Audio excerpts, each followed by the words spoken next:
Después de las fuertes lluvias, estaba en mis redes sociales y mientras revisaba en el inicio, vi la imagen de unas manzanas preparadas y recordé cuando yo vendía en secundaria. Después vi una publicación sobre las pérdidas materiales que habían sufrido muchísimas personas. Inmediatamente pensé en hacer manzanas preparadas para vender con el objetivo de recaudar fondos para donar despensa a mi iglesia. Y en ese mismo momento hice una publicación sobre la venta de manzanas, mencionando el objetivo. De principio, pensé que la cantidad máxima que podía llegar a vender serían solo 20 o 25 manzanas, pero Dios, una vez más, me mostró su mano de poder y me sorprendió con los resultados. Gracias a Dios, en una semana vendí lo suficiente para comprar alimentos. Dios es un Padre bondadoso, que siempre está al pendiente de sus hijos y nunca nos abandona. Bendecir a otras personas es un recordatorio de lo mucho que Dios nos ha bendecido. Y poderoso es Dios para hacer que abunde en vosotros toda gracia, a fin de que, teniendo siempre en todas las cosas todo lo suficiente, abundéis para toda buena obra. 2 Corintios 9:8.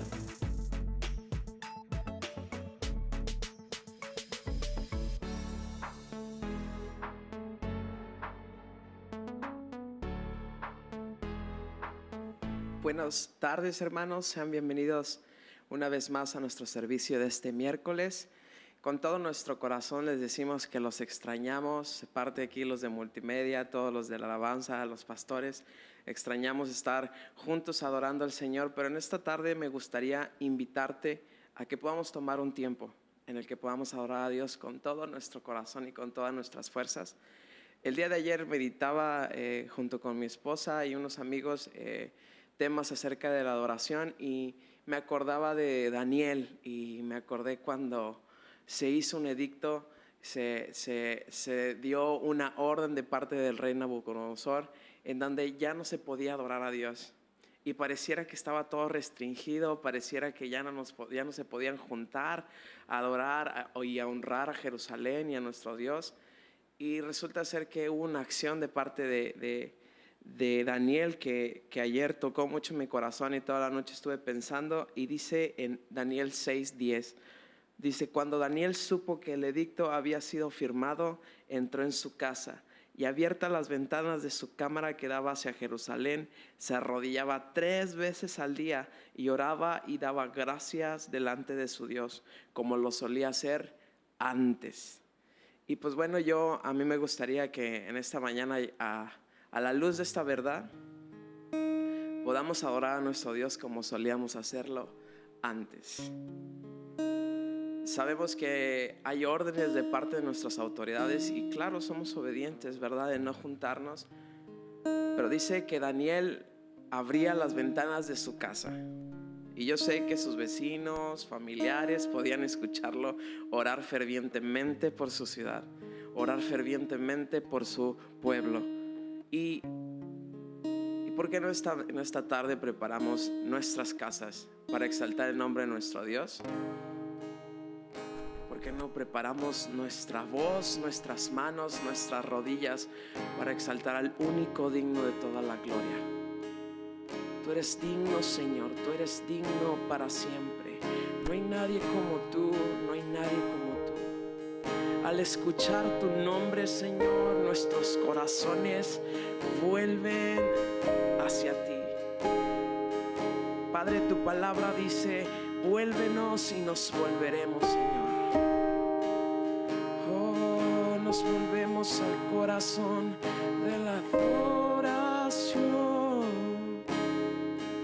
Cantamos juntos: si mis tesoros han perdido todo su valor y en este mundo ya no encuentro más satisfacción, es porque he probado y he podido ver a Cristo Jesús,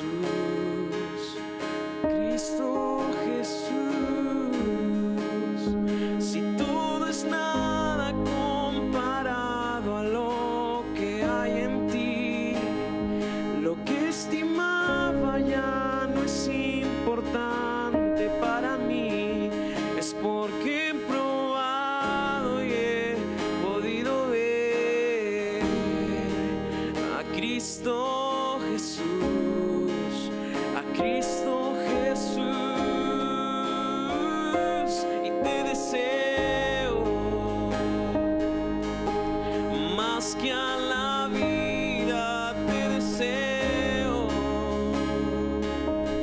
y más cada día y te deseo, más todavía, Jesús. Cantamos una vez más. Si mis tesoros han perdido todo su valor, y en este mundo ya no encuentro más satisfacción, es porque he probado y he podido ver a Cristo Jesús. Vamos, Cristo Jesús, te deseo y te deseo, más que a la vida te deseo, más todavía y te deseo, y más todavía, Jesús, te deseamos y te deseo, más que a la vida te deseo, y más cada día y te deseo, y más todavía, Jesús. Con nuestra voz cantamos te deseo y te deseo, más que a la vida te deseo, más cada día y te deseo, más todavía, Jesús, mi Jesús, yo te deseo, más cada día te deseamos, Dios, más todavía y te deseo, y más todavía, Jesús. Levantamos el nombre de nuestro Dios y decimos: y al que está sentado en el trono, y al que vive para siempre y siempre, sea la gloria, sea la honra y el poder, sea la gloria, sea la honra, una sola voz. Y al que está sentado en el trono, y al que vive para siempre y siempre, sea la gloria, sea la honra y el poder, sea la gloria, sea la gloria, y sea la gloria, sea la honra y el poder, sea la gloria, sea la honra para siempre, sea la gloria, sea la honra y el poder, sea la gloria, sea tu pueblo se une y canta santo, tú eres santo, santo, santo, santo, santo eres tú, Jesús, tú eres santo, santo y santo, santo, santo eres tú, una vez más, que tú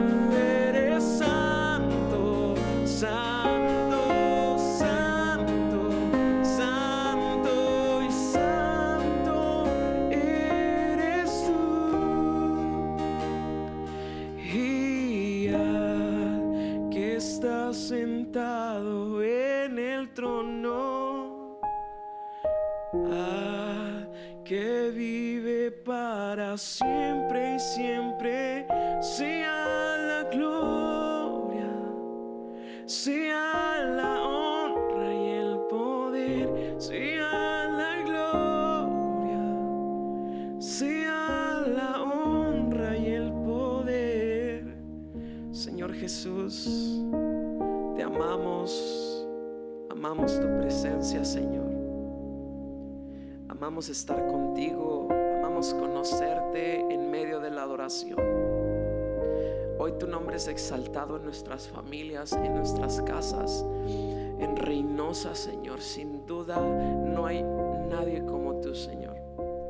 Padre, en esta hora que tu palabra nos hable, Señor, como congregación, y que tu presencia esté con nosotros en cada momento. En el nombre de Jesús te damos gracias. Amén.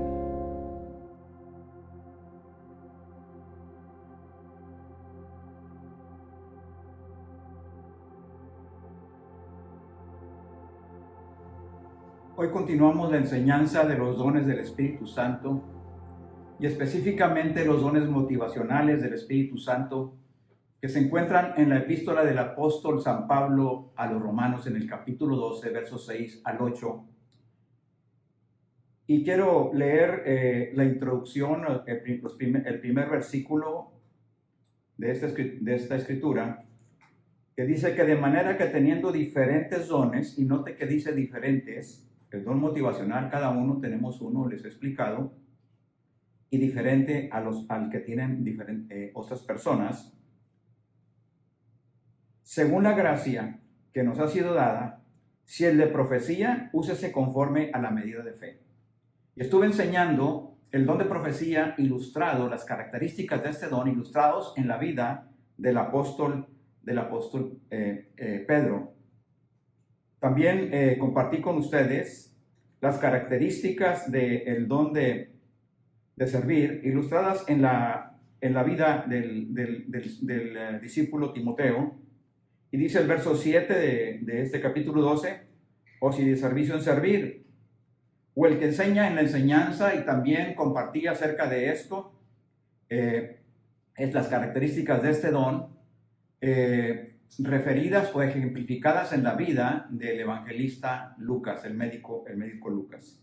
Y el día de hoy voy a compartir con ustedes el don de exhortación. Dice la primera parte del versículo 8, dice: el que exhorta en la exhortación.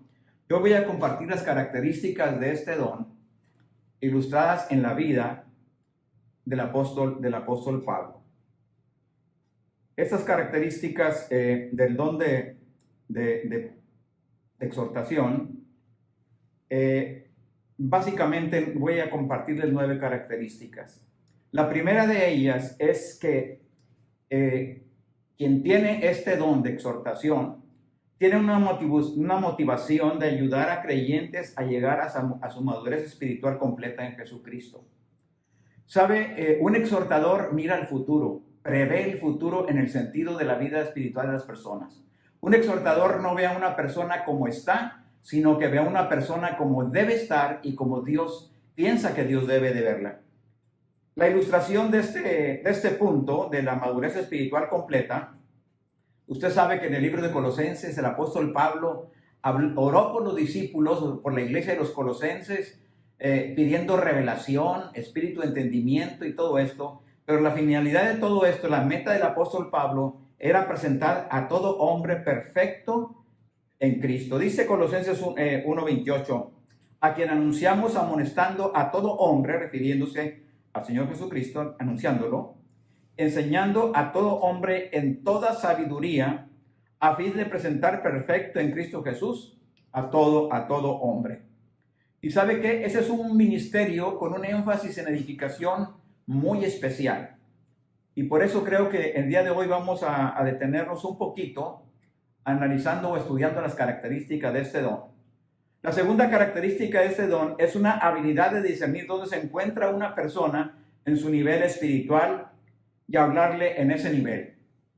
Ustedes saben que una de las varias cartas dirigidas a las iglesias 2 de ellas fueron a los corintios y ciertamente tenían palabras de consuelo, de dirección, etcétera, pero muchas de amonestación. Es decir, Pablo señaló muchas cosas que los corintios necesitaban mejorar. Y bueno, Pablo vio a los corintios como bebés espirituales y dice en 1 Corintios capítulo 3, verso 1, como ilustración, dice: de manera que yo, hermanos, no puedo hablarles como a espirituales, sino como a carnales, como a niños en Cristo Jesús. ¿Sabe? Un exhortador o alguien que tiene el don de exhortación, le es fácilmente identificar cómo está o en qué estado se encuentra la vida espiritual de una persona, pero como le dije en el punto anterior, él no la ve que se debe de quedar así, sino la ve como una persona que tiene un potencial y que puede crecer hasta llegar a una madurez espiritual, completa. Y eso es lo que trata este punto 2, la habilidad de discernir dónde se encuentra una persona en su nivel espiritual. El tercer punto dice que es un deseo de dar pasos de acción específicos para animar a la gente hacia la madurez espiritual. ¿Cuál es la ilustración? Sabe que las epístolas de Pablo están llenas de consejos prácticos y pasos precisos de acción para crecer espiritualmente. Pablo en 1 Corintios capítulo 3, del 16 al 26, él les habla acerca del Espíritu Santo, del cuerpo que es la morada del Espíritu Santo, que es templo del Espíritu Santo, y les habla acerca de esta verdad. Pero sobre todo, Pablo les habla: no se fíen en la sabiduría, porque esa sabiduría es insensatez delante de Dios. Pablo les advierte que en la sabiduría, que el Señor conoce hasta los pensamientos más íntimos del hombre. Así es de que en 1 Corintios capítulo 3, 21, resumiendo estas escrituras, dice: así que ninguno se gloríe en los hombres, porque todo es vuestro, es decir, el Espíritu Santo, el cuerpo que es el templo del Espíritu Santo es vuestro. Dice ahí: sea Pablo, sea Apolos, o sea Cefas, sea el mundo, sea la vida, sea la muerte, sea lo presente, sea lo porvenir, todo es vuestro. Y todos, concluye Pablo, somos vuestros, vuestros somos de Cristo. Es decir, había, aunque voy a tratarlo más adelante, alguna preferencia, por decir de una manera, en la manera como el apóstol, o más bien el evangelista Apolos, predicaba la palabra con poder, con autoridad, etc. Y ya la iglesia estaba empezando, o los miembros de la iglesia estaban empezando a hacer distinciones en cómo predica Pablo, cómo predica Apolos. Pero él está dando pasos diciéndoles: lo más importante es el Espíritu Santo, lo más importante es el templo del Espíritu Santo. No hay en qué gloriarse en los hombres, sino gloriarnos en que nosotros también somos de Cristo, no nomás el cuerpo y el espíritu nos pertenecen. Otra característica del don de exhortar es un impulso fuerte de explicar la verdad con razonamiento lógico. La ilustración la encontramos en diferentes versículos. Uno de ellos, que no lo voy a tratar, solamente voy a mencionarlo por ser extenso el tema, es cómo los escritos de Pablo sobre la resurrección son tan contundentes y llenos de un pensamiento lógico. En ese escrito, por resumirlo de una manera, Pablo les está diciendo cómo es que predican de la resurrección y no creen en la resurrección. Si ustedes predican la resurrección, pero no creen en la resurrección, Pablo les resume diciéndoles: pues entonces la fe es vana, y vana también es la esperanza. Y creo que esto es totalmente lógico, pero en el capítulo 15 completamente Pablo trata este tema. Pero igual Pablo usó el razonamiento lógico y métodos muy básicos: cómo tratar a los judíos, cómo tratar con los griegos y aún con las autoridades, como el rey Agripa, cuando él fue presentado delante de él para juicio. Y revisemos unos pasajes. Hechos 18:4 dice que Pablo discutía en la sinagoga todos los días de reposo, dice, y persuadía a los judíos y a griegos. Es decir, Pablo tenía una manera de dirigirse tanto con judíos, que tenían cierta formación religiosa y cultural, como con los griegos, que por cierto eran de una formación cultural alta, comparada con la de los judíos, pero tal vez o más bien con certeza, una preparación o una trasfondo espiritual muy equivocado, muy erróneo. Así es que dice aquí que discutía con todos en la sinagoga todos los días de reposo y los persuadía, tanto a griegos como a judíos. Ahora, en Hechos 26, 27, cuando él fue presentado delante del rey Agripa, también hizo una defensa, una exposición de su defensa. Y al terminar su exposición, Pablo le dice: ¿crees, oh rey Agripa? Hechos 26, 27. ¿Crees, oh rey Agripa, en los profetas? Dice: porque yo sé que tú crees. O sea, nadie podía ser rey de los judíos si no era conocedor de la ley, conocedor de los profetas. Dice: yo sé que tú crees. Y la respuesta del rey Agripa, en el siguiente verso, Hechos 26, 28, dice: entonces Agripa dijo a Pablo: por poco me persuades a ser cristiano.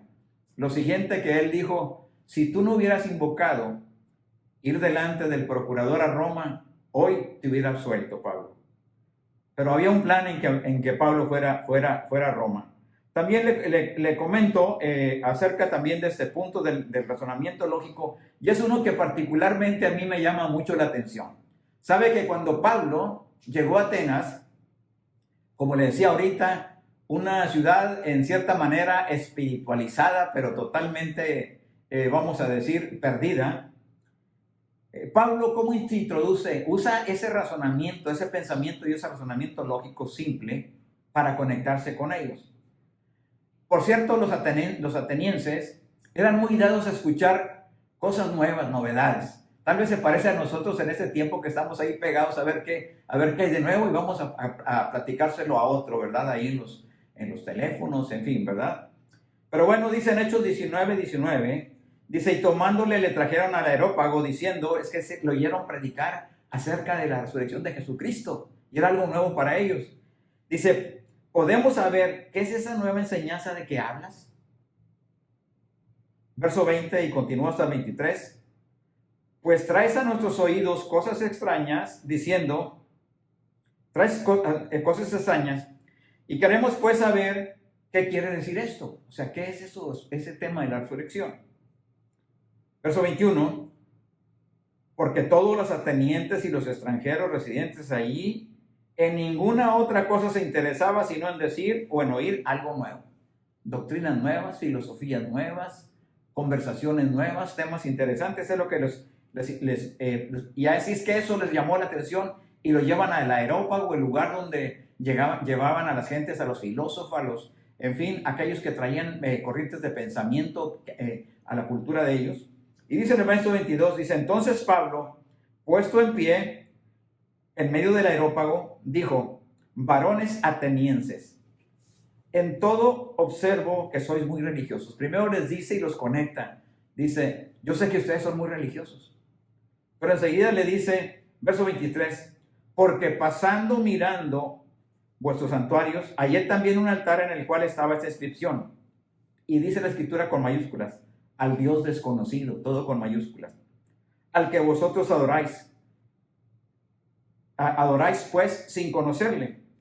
Es a quien yo anuncio. Y de esa manera se le abrieron puertas a Pablo para predicar el evangelio y la resurrección de Jesucristo.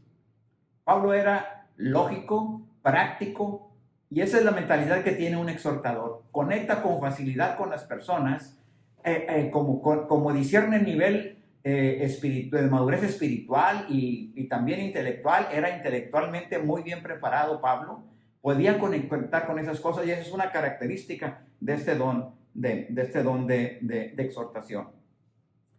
Ahora, el punto número 5 dice que quien tiene este don de exhortación tiene una habilidad para visualizar logros espirituales para la gente y usar esto para motivar a la acción.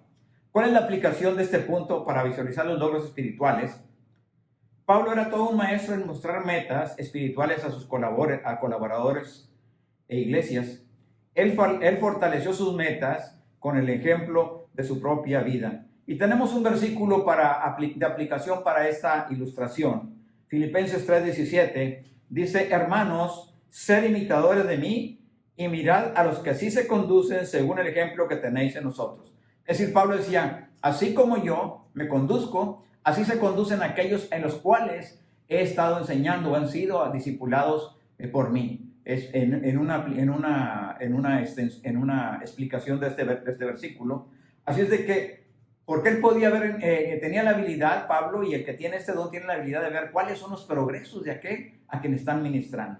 Y esto es importante, una habilidad de visualizar los cambios.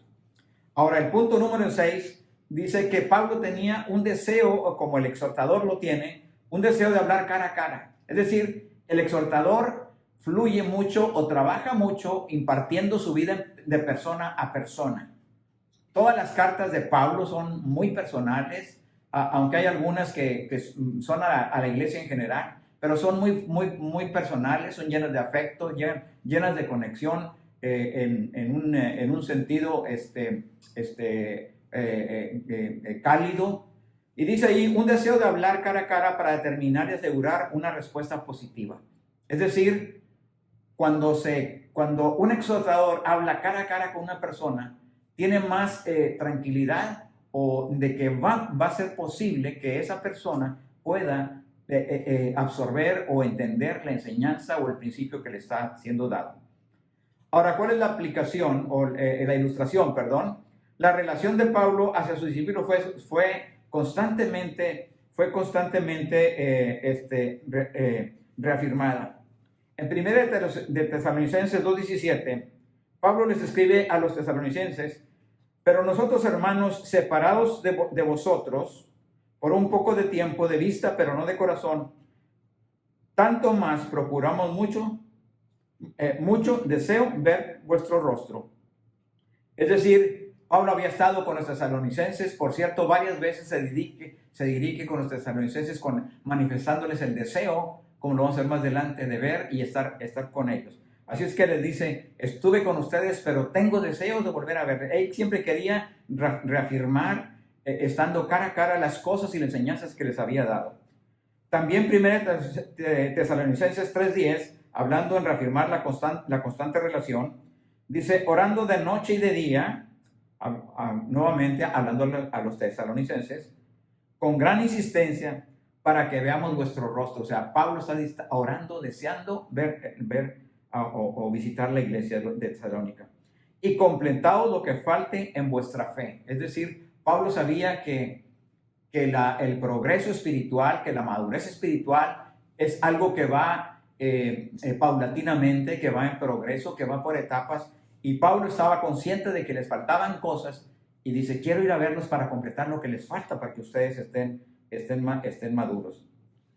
Ahora, también Pablo le gustaba o prefería hablar cara a cara, usando referencias de una relación pasada con ellos o de una relación anterior, mejor dicho, con ellos. Y también les escribe a la misma iglesia de los tesalonicenses, como lo dije ya anteriormente, en capítulo 2, versos 2 y 11, dice, vosotros sois testigos, y Dios también, de cuán santa, justa e irreprensible nos comportamos, justamente, irreprensiblemente nos comportamos con vosotros los creyentes. Verso 11, así como también sabéis de qué modo, como el Padre a sus hijos, exhortábamos y consolábamos a cada uno de vosotros. Pablo le está diciendo, ahora no estoy con vosotros, pero acuérdense cómo fue la relación. Como un padre consuela a un hijo, esa es la manera de la relación. Y aquí está denotando que Pablo le gustaba hablar persona a persona y hablar con las personas. Y esto es muy importante para quienes tienen este don de exhortación. Así es de que se crea una relación de familiaridad, de relación. Y aquí hago un paréntesis, porque aunque lo voy a mencionar más en un momento más tarde, uno de los dones que a mí me atrae más, por la razón de que precisamente quien me enseñó estos principios, el hermano Martín Fedler, él tiene el don de exhortación. Y sabe que desde el primer día que le conocí hasta el día de hoy, una relación de más de 30 años, él siempre está al pendiente. Él siempre quiere saber cómo están. Me habla 2 o 3 veces por semana, cómo estamos, cómo va esto. Sabe de proyectos, sabe de cosas, de planes, sabe de lo que está sucediendo en la iglesia y me está constantemente llamando. Pero no solamente por eso me interesa. ¿Sabe? Mi esposa tenía ese don de exhortación. Y aunque, como le he dicho, el don de exhortación se puede usar de diferentes maneras, el apóstol Pablo tenía el don de exhortación motivacional, pero él tenía un don de maestro ministerial y nos enseña muchas cosas. Así el hermano Martín también tiene el don de exhortación, pero él se mueve, o él tiene el don ministerial de la enseñanza, aunque ha sido misionero, pero él tiene el don ministerial de la enseñanza. Ha escrito libros, han sido traducidos, usted lo sabe, hemos platicado mucho cuando lo presentamos ahí en la iglesia, y se han escrito en varios idiomas que ahorita no es necesario que los comente, que comente acerca de eso. Pero sí quiero decirle, y así también le mencionaba que mi esposa tenía ese don de exhortar, y fue de gran ayuda y gran apoyo para mi vida, y lo fue y ha sido siempre un buen apoyo para mi vida. Porque este don de exhortación es un don que día a día está trabajando en las personas y nos ayudan. Así es de que aquellos que tengan este don de exhortación, quiero cerrar este paréntesis diciéndole, cultívelo, úselo, edifique la iglesia, sea parte del cuerpo de Cristo, porque con esa razón Dios se la dio y literalmente lo dice el libro de Romanos capítulo 12. Cada uno dice, ministrelo a otros. 1 Pedro 4:10 también dice lo mismo. Úselo, ministrelo a otros, ministre el don. Así es de que después de este paréntesis continúo y paso al punto 7. Dice, una habilidad de identificarse con la gente de diferentes estratos y trasfondos para ganar una audiencia mayor. ¿Sabe? Curiosamente, Pablo, el más preparado en las doctrinas, en las escrituras, fue llamado a los gentiles, a quienes no conocían nada de Jesús. Pero por la soberanía de Dios, porque era la persona que él había escogido, porque le estaba preparado para hacer conexiones, para conectar. Y bueno, la ilustración de este punto de de la habilidad para identificarse con gente de diferentes estratos y trasfondos, Pablo explicó, a todos me he hecho de todo para que de todos modos salve, para que quizás de todos modos salve a algunos. Y leo 1 Corintios 9:22 aplicando este principio. Dice 1 Corintios 9:22, me he hecho débil a los débiles para ganar a los débiles. A todos me he hecho de todo para que de todos modos salve a algunos. Eso es muy claro. Recordará una escritura donde hablan los religiosos acerca de las provisiones de comer los sacrificados a los ídolos. Recuerde que Pablo dijo, todo me es lícito, pero no todo me conviene. Y además me abstengo por no ser tropiezo a los no creyentes. Es decir, Pablo se identificaba de diferentes maneras con aquellos seguidores, con aquellos que él quería impactar la vida de ellos y llevarlos a su madurez espiritual. Ahora, el punto número 8 de las características de este don es una motivación para traer armonía entre diversos grupos de cristianos y una conciencia de que la armonía es básica para la madurez espiritual. Y aquí, bueno, menciona 2 puntos. Pablo trabajó constantemente para resolver conflictos como aplicación. Pablo trabajó constantemente para resolver conflictos y divisiones entre personas, iglesias y grupos. Y ahí lo vemos en una extensa escritura que usted tendrá la oportunidad de revisar ahí en casa, en 1 Corintios capítulo 3, desde el verso 3 hasta el verso 23. Pero básicamente se refiere a cuando Pablo habla a los corintios. Le decía yo que era una iglesia a la que recibió muchas amonestaciones de parte de Pablo, ¿verdad? Y les habla diciéndoles, empezando así, dice, ustedes son carnales, pues habiendo celos entre vosotros, contiendas y disensiones, ¿no sois carnales y andáis como hombres? Porque diciendo uno, yo ciertamente soy de Pablo, y el otro, yo soy de Apolos, ¿no sois carnales? Recuérdense que había una discusión, como ya lo mencioné, ¿Quién es el que enseña mejor? ¿Quién predica mejor?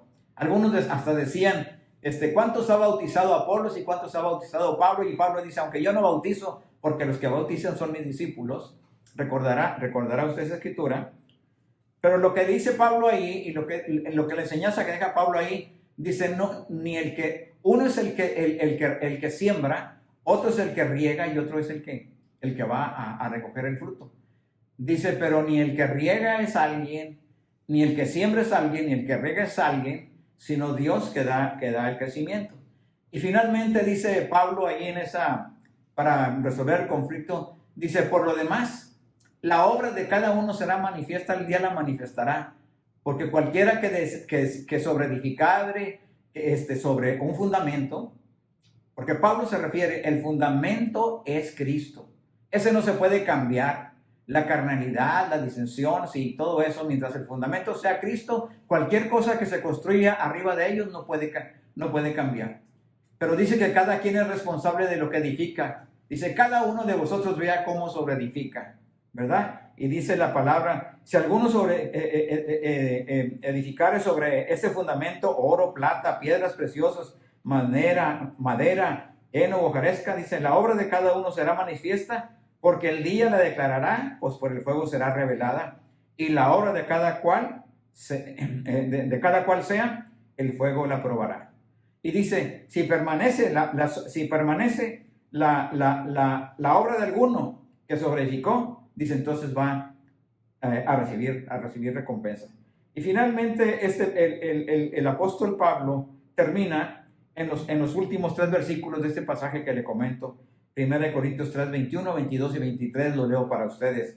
Dice, así que ninguno se gloríe en los hombres, porque todo es vuestro. Sea Pablo, sea Apolo, sea Cefas, sea el mundo, sea la vida, sea la muerte, sea lo presente o sea lo porvenir, todo es vuestro. Y vosotros de Cristo y Cristo de Dios. Yo creo que esta es una enseñanza muy importante acerca de cómo Pablo resolvía conflictos y divisiones. Iba a lo básico. ¿Cuál es el fundamento? ¿Cuál es el fundamento? Lo demás tenemos que tener cuidado con lo que sobreedificamos sobre ese fundamento. Ahora,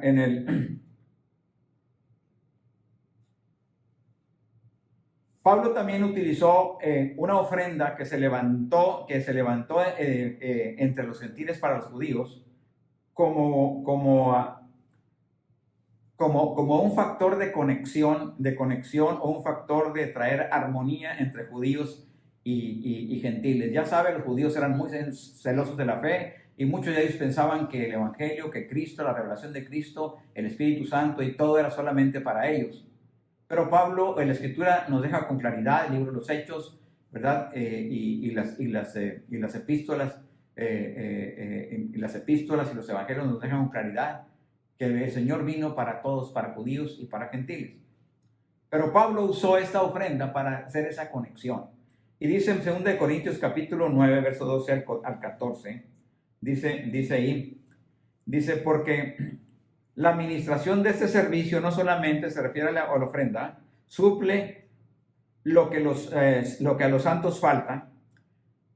Recuerde que era una ofrenda para los santos en Jerusalén, quienes habían abandonado el judaísmo y habían abrazado el cristianismo, habían sido marginados de las familias, ya no funcionaban en los negocios de la familia y estaban pasando una tremenda manera, no había un intercambio con ellos. En pocas palabras, estaban cortadas las fuentes de sostén para aquellos que habían renunciado al judaísmo y habían abrazado el cristianismo. Y Pablo les dice releo el verso 12. Dice, porque la administración de este servicio no solamente suple lo que a los santos falta, sino que también abunda en muchas acciones de gracias a Dios. Pues por la experiencia de esta administración, glorifican a Dios por la obediencia que profesáis al Evangelio de Cristo y por la liberalidad de vuestra contribución para con ellos y para con todos. ¿Sí? Asimismo, verso 14, en la oración de ellos por vosotros, a quienes aman, a causa de la superabundante gracia de Dios en vosotros. Y eso es bien importante, que en esta hora podamos entender que quien tiene este don va a buscar siempre la armonía, va a tratar de que se conecten los grupos en disensión, pero buscando una manera en que puedan, en una manera lógica, en una manera práctica, pero desde luego con los principios bíblicos y sin salirse del fundamento, no solamente de intenciones o de ideas o de pensamientos personales.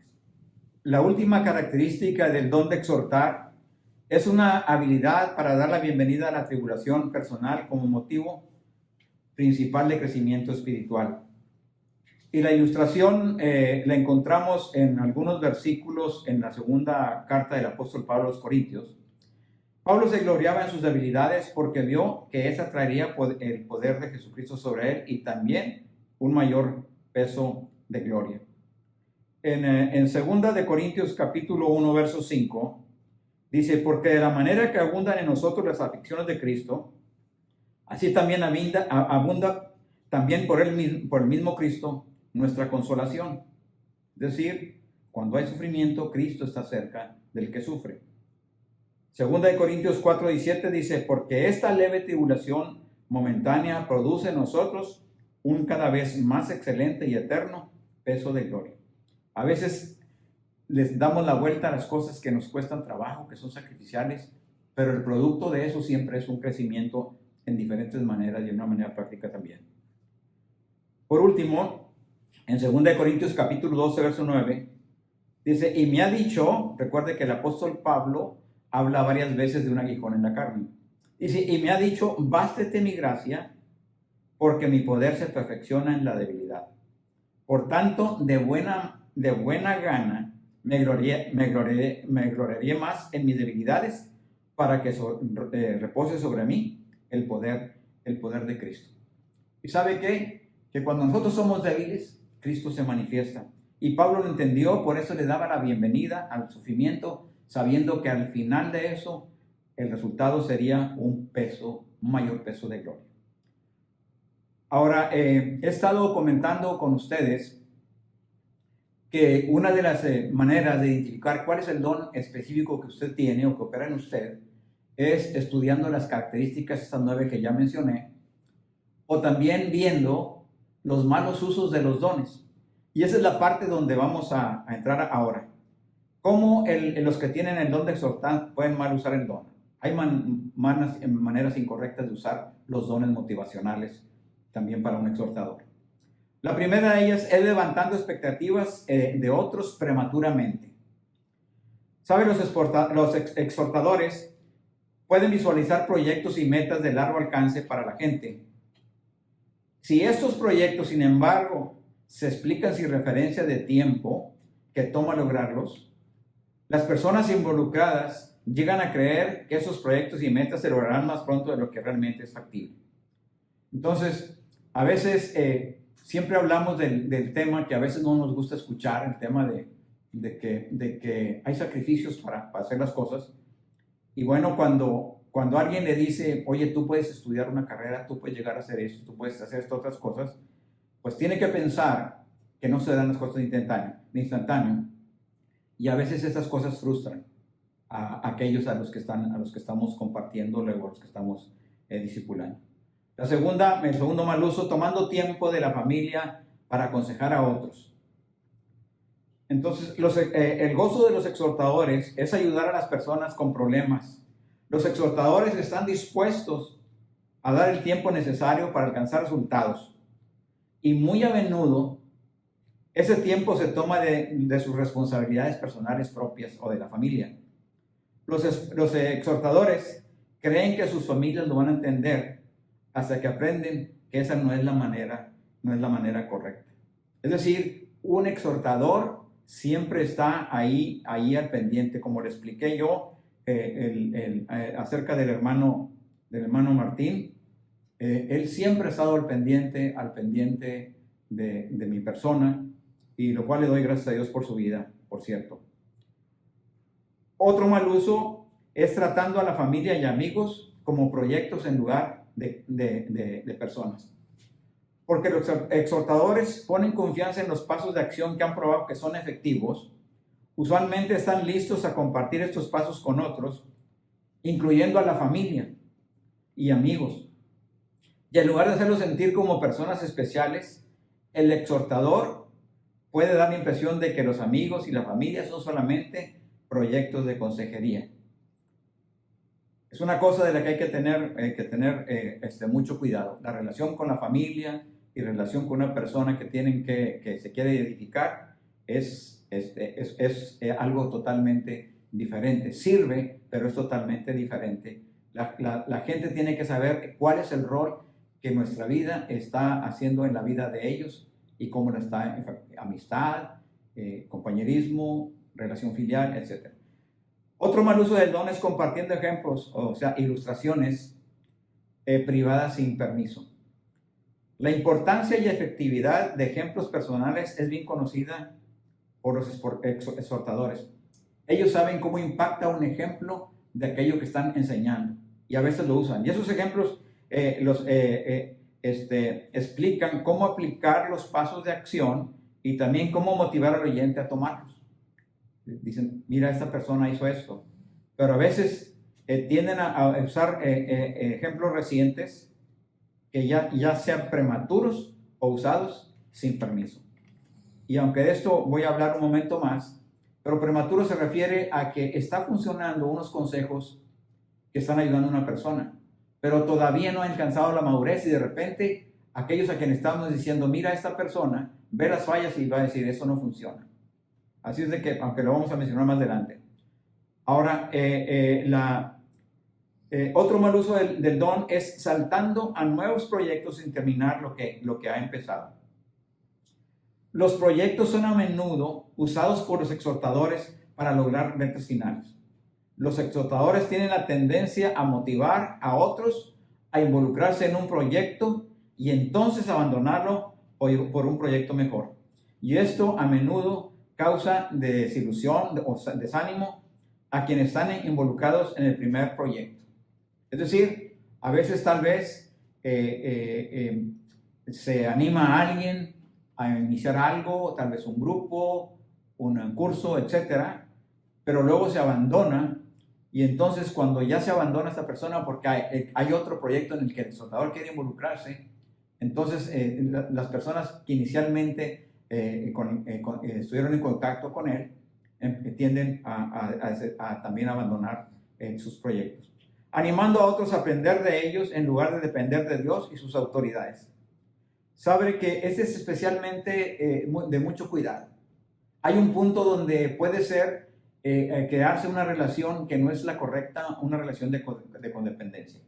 Y yo le puedo decir porque por la experiencia que le digo, que viví con mi esposa, o sea, muchas personas a veces tenían, prácticamente querían saber cómo hacer el siguiente paso en todas las cosas y a veces puede ser un mal uso y consume el tiempo y no se alcanzan metas de edificación o metas de crecimiento espiritual.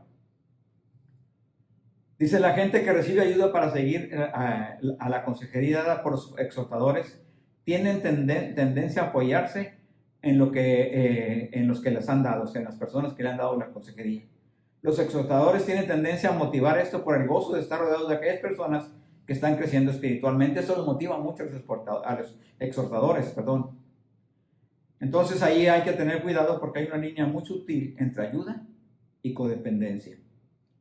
¿Sí? Cada quien tiene metas que cumplir, también el exhortador tiene metas que cumplir y no las puede cumplir cuando hay una persona que constantemente está dependiendo de ella. Otro punto es confiando en resultados visibles en lugar de un verdadero cambio de corazón. Es decir, cuando una persona empieza a trabajar o a hablar, aconsejar a alguien, cuando un exhortador, y empieza a seguir ciertos pasos, va a las reuniones, asiste a las reuniones de consejería, asiste a la iglesia, etc. El exhortador da por hecho, a veces, usando mal el don que hay progresos en su vida, pero sin fijarse si hay cambios radicales en su estilo de vida o cambios radicales en el interior. Los exhortadores tienen tendencia a comunicar aceptación y aprobación cuando aquellos a quienes están tratando de ayudar responden a los pasos de acción que han sido dados. Y eso puede motivar a conformidad exterior sin un cambio real interno del corazón. Como lo dije, los ven que siguen los consejos, que atienden a las reuniones, etc., pero no hay un cambio interior en su vida. Y eso también es un mal uso. Otro mal uso del don de exhortar es siendo negligentes en poner énfasis correcto en las doctrinas básicas de la Biblia. Es decir, cuando el exhortador ve una enseñanza bíblica que deja de lado una aplicación práctica, tiende a ser menospreciada esta enseñanza bíblica por los exhortadores, porque la enseñanza doctrinal ha sido erróneamente separada de la aplicación moral. Los exhortadores abandonan la enseñanza doctrinal básica en favor de enseñanzas relativas a la vida, entre paréntesis. Y eso lo vemos en el tema jurídico como juicio de casos.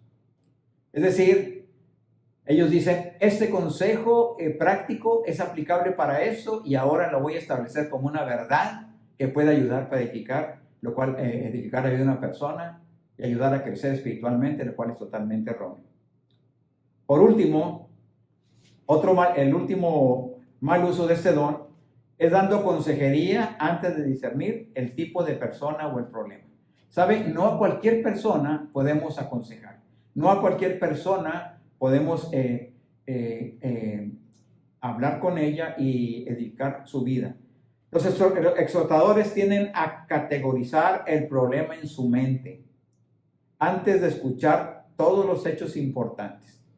Esto trae como resultado una vergüenza de emitir una opinión sobre un asunto antes de escuchar todo el problema. Los exhortadores tienden a tener más enseñanza confiados en su propio consejo que en las advertencias de Dios sobre a quién no debe aconsejar. Así es de que si usted no se ha identificado con este don, con las características y sus ilustraciones, tal vez le ayuden esos malos usos a identificar cuál es el don que tenga. Y yo quiero exhortarle, quiero animarle a que usted descubra cuál es el don espiritual que Dios puso en su vida, para que usted sea bendición a otras personas y dé bendición al cuerpo de Cristo, sea bendición en todo lugar donde usted va, y usted alcance su potencial espiritual, el potencial espiritual que Dios puso en usted. Yo le animo a seguir escuchando estas enseñanzas, y en esta hora quiero orar por usted. Padre, te damos gracias, Señor, por estos principios que nos ayudan, Dios, a cómo ser más efectivos y cómo ser colaboradores de tu ministerio, Dios, pero sobre todo de edificación del cuerpo de Cristo. Gracias porque en cualquier lugar que estemos ahora, aunque ya estemos separados por distancia, por tiempo, Señor, podemos conectarnos a través de este medio y recibir estas enseñanzas que nos ayudan a recapacitar, Padre, acerca, Señor, de ese potencial y de esas cosas tan importantes que otros están necesitando y que nosotros necesitamos desarrollar y ponerlas en práctica. Gracias te doy, Señor, en esta hora por cada persona que está oyendo y que está recibiendo estas pláticas, Dios, y te pido una bendición especial para ellos en su hogar, en todo lugar donde se encuentre, Padre. Oro todo esto en el nombre que es sobre todo nombre, en el nombre de Jesús de Nazaret, y decimos amén y que así sea.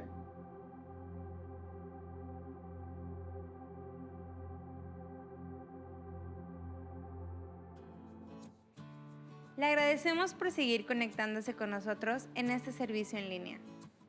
Tenemos 2 reuniones especiales esta semana. Nuestra primera reunión especial es para las mujeres. El día de mañana, jueves 13 de agosto, a las 11 a.m., Paulina de Martínez nos estará compartiendo un mensaje especial en nuestra página de Facebook. No olvides recordarle a todas tus amigas. Y nuestra segunda reunión especial es para toda la familia. Este viernes 14 de agosto a las 8 p.m. tendremos reunión en familia por Zoom. Será un tiempo en el cual tendremos oración, alabanza, breve enseñanza y estaremos conviviendo con la familia pastoral. Pide tu acceso vía inbox, llamando a nuestras oficinas al número 899-296-5807 o por correo a info@visionyrestauracion.com. Los animamos a que puedan hacer un cartelón con un saludo a la congregación. No tendremos reunión de conectados esta semana, para estar participando todos como familia en esta reunión. Les recordamos que nuestra bookstore está abierta para que puedan adquirir los devocionales de agosto o cualquiera de nuestros libros disponibles. Las reuniones de la semana son: el día jueves a las 8 p.m. tendremos la escuela para padres vía Zoom. El día viernes por la mañana a las 8:30 a.m. tendremos un tiempo de oración y enseñanza. Si usted tiene alguna petición de oración, puede enviárnosla. Nos gustaría interceder por usted. Por último, el día domingo lo invitamos a nuestro servicio familiar a las 11 a.m. y recordándole que simultáneamente los chicos de secundaria tienen su clase para adolescentes vía Zoom. Los invitamos a seguirnos en todas nuestras redes sociales para que no se pierda ninguno de nuestros servicios. Ahora también nos pueden encontrar como Visión y Restauración en Instagram. Dios les bendiga.